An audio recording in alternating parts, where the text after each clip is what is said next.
All right, this one goes out to all my lover boys and lover girls out there. You know exactly who you are. You're the ones who love fast, you love hard, and you give your absolute all right from the very beginning.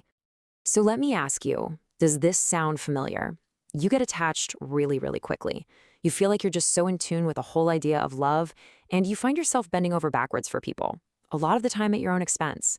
If you're nodding along right now, then you know the kind of pain this can lead to. And for a long, long time, you've probably seen this part of you as a flaw, right? Something that just leads to heartbreak, that makes you easy pickings. But what if I told you it's not a flaw at all? What if it's actually your superpower, your ability to love that deeply? That's a treasure. It's literally what we as humans are all drawn to. So here's the main idea we're going to break down in this explainer. The problem isn't that you love so hard. The real issue, the thing we need to get to the bottom of, is the place where that love is coming from. Because chances are, the reason you chase love so intensely is because you don't really love yourself. Okay, let's get into it. First up, let's talk about what feels like a curse. You know, the actual day-to-day experience of being someone who loves this deeply. You get attached fast. You're willing to give and give and give, even when it costs you. It's this pattern that kind of makes you a prime target for heartbreak. Those canon events, that can really mess you up. But I really, really want to be crystal clear about this. That ability you have to give such a pure, powerful form of love, that is not a curse. It's a blessing. It's what songs are written about, what movies are made about, what people spend their entire lives looking for. It's incredibly powerful. We just need to understand where it's coming from.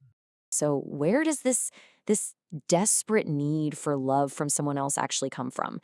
Well, it all starts with this deep-seated feeling of unworthiness. And this feeling, it gets wired into us from a young age. Maybe for you, it came from your family, where you only got praised for what you did, like getting straight A's. Or maybe it's the world around us, social media, with all its talk of red flags and green flags. It could even be your own past, being made fun of for something you loved, or that gut punch of a partner leaving you for someone else, which just makes you question everything. And all of those experiences, whether they were big or small, they all boiled down to this one single powerful belief that gets stuck inside you.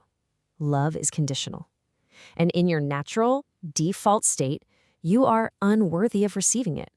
And that belief, well, it changes everything about how you move through the world. And this is where the rubber meets the road. That deep feeling of unworthiness, it turns into this frantic chase for love and validation, even if it comes at your own expense. So let's break this down. First question, why do you get so emotionally invested so incredibly fast? It's because you've basically been starved of real, unconditional affection. So the second you get even a tiny glimmer of it, you latch on for dear life. You start dreaming about the future, you start ignoring obvious red flags, all because you are terrified of losing that feeling of finally being loved. Okay, next question. Why are you willing to do so much for someone who hasn't really proven they deserve it? Well, it's because you're desperate to prove to them, and honestly to yourself, that you are worthy of love. So when they say things like, "You're too good for me," or "You're just so amazing," that validation feels absolutely intoxicating. It's like a drug, and you just can't get enough. And now for the final and maybe the toughest question. Why do you stay? Even when they've shown you time and time again that they aren't good for you. This is such a brilliant way to look at it. You see yourself so lowly that you don't even realize the value of what you're giving away. It's like you're holding a priceless diamond, your love, your effort, your heart, and you're selling it to the very first person who even glances your way. You're just so happy to get an offer, you don't realize there are people out there who would be willing to pay its true, incredible price. The key is, you have to know what it's worth first. Okay, so this is where we make the pivot. We've laid out the problem, now let's talk about the solution. And it all boils down to one thing, how you treat yourself. And I can hear you right now. Oh, here we go, he's gonna tell us to just love ourselves, say some affirmations in the mirror, blah, blah, blah. And I get it. I totally get it. It sounds so cheesy and dismissive. But trust me, this isn't about empty words. It's about actually rewiring your brain. So let's try a little thought exercise together. First, picture someone you love, truly, unconditionally. Could be a parent, a sibling, your best friend. Got 'em? Good. Now, really feel what it's like when they're hurting. And on the flip side, Feel that pure joy you get when you see them thriving and happy. Think about what you would do for them, how you see their mistakes, not as failures, but just as part of being human. Okay, now for the important part. Switch that person with yourself. Apply that exact same compassion, that same desire for their happiness, that same forgiveness to you. That exercise we just did, that's the seed. That is the fundamental starting point of how you begin to build real, sustainable self-love. It's not some vague concept. It's a very real action of redirecting the love you give away so easily to others back onto yourself. And you know what? This is the secret to why self-improvement can actually stick. You go to the gym, not to punish your body, but as an act of love for the person you care about. You. The same way you'd want your best friend to be healthy. You read a book, not to seem smart, but to enrich the mind of someone you value, yourself. The actions aren't the magic.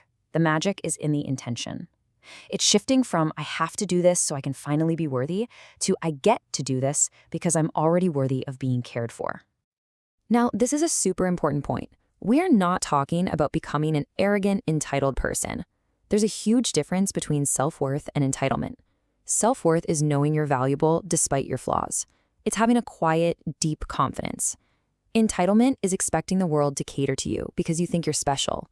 Self-worth is internal. Entitlement is a loud, external demand.